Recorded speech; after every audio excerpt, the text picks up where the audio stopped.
Hey there, curious friend. I'm Courtney, a certified peer support specialist, and welcome to Wonderland Unlocked. In this series, Curious Connections, we're diving into the twists and turns of friendships and relationships, exploring trust, growth, and those unexpected moments in between. Because in the world of connections, nothing is ever quite as it seems, but it's always worth unlocking together. Alice, sweetheart, it's nice to see you. Alice. Alice.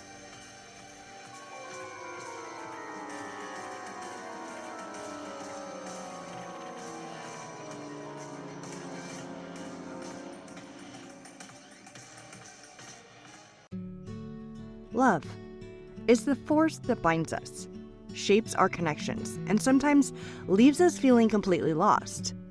But here's the thing. Love isn't just about romance. It's about the way we connect with anyone, friends, family, partners. And yet, so often we find ourselves in relationships where we feel misunderstood, unseen, or unappreciated. Why? Because love isn't one size fits all. That's where love languages and emotional needs comes in. Today, we're diving into how we express love and what we need to feel loved in return. And to guide us, we have two of Wonderland's most iconic characters, the Queen of Hearts and the White Rabbit. Two very different personalities, two very different ways of communicating. One demands love with grand gestures and intensity. The other expresses loyalty through acts of service and quiet consistency. Sound familiar? Let's step into Wonderland and untangle the languages of love and connection. Dr. Gary Chapman's 5 love languages theory tells us that we all have different ways of giving and receiving love. Understanding these can be the difference between feeling deeply connected and constantly misunderstood.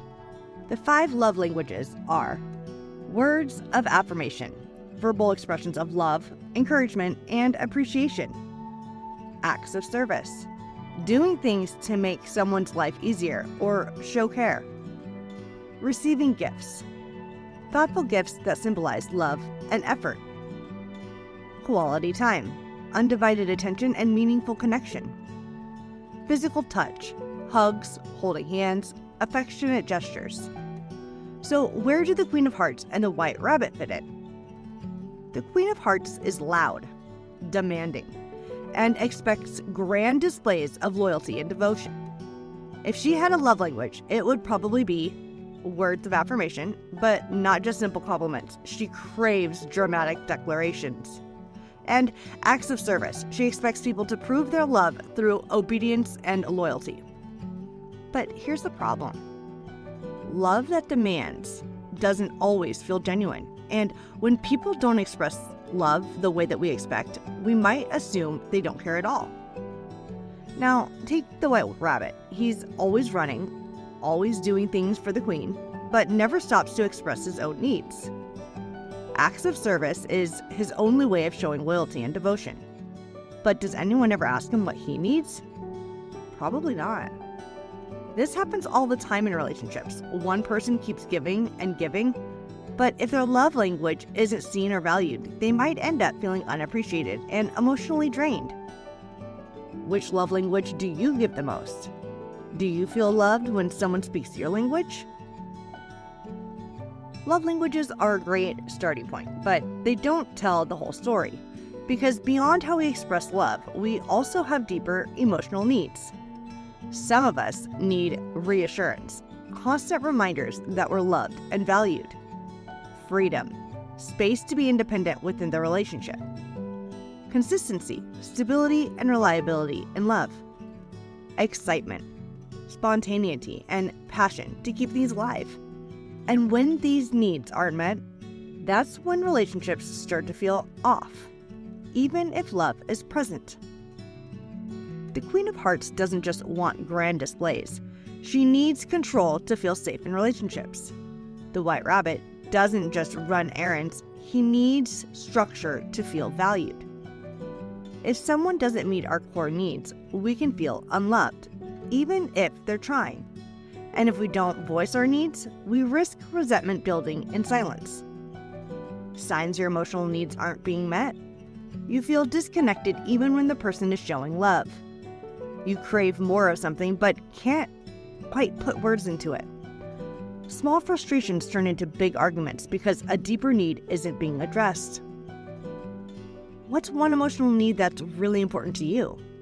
Have you ever felt loved but still unfulfilled in a relationship? So what happens when you and someone you love speak completely different love languages, or when your emotional needs don't align? Here's the good news. Love is a skill. It can be learned. Practical steps for navigating differences. Identify your love language and needs. Take time to figure out what really makes you feel loved. Ask yourself, when do I feel most connected? When do I feel most hurt? Communicate clearly and compassionately. Instead of saying, you never show you care, try, I feel most loved when you. Shift from blame to understanding. Learn their language and adjust. Even if it's not your natural way of expressing love, making the effort to speak their love language can deepen your connection. What if the Queen of Hearts stopped demanding and started listening? What if the White Rabbit spoke up and expressed his own needs? Relationships thrive when both people feel seen, and that takes mutual effort. Have you ever been in a relationship where you spoke different love languages? What's one small adjustment you can make to better understand someone in your life? Sometimes love isn't about saying the right words. It's about the tiny moments that build connection over time. Here are some underrated ways people express love without words. Remembering small details that matter to you. Supporting you in ways you didn't ask for but needed. Showing up consistently, even when life is busy. These are quiet gestures that say, I see you, I care. In Wonderland, everyone expresses connection in different ways. The Mad Hatter's love is chaotic but genuine. The Cheshire Cat's is mysterious but present. And Alice, she learns that love is about more than grand gestures. It's about the understanding behind them. So maybe the real question isn't just how do you give love, but how do you make people feel seen? Love is a language, but it's also a translation process. The more we learn, the more connected we become. So before you go, ask yourself, am I loving people the way they need or the way I prefer? Do I allow myself to express my own needs?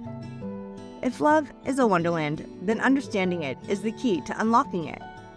Thank you for joining me today. Until next time, take care of your heart and the hearts of those you love. This has been Wonderland Unlocked. See you in the next episode.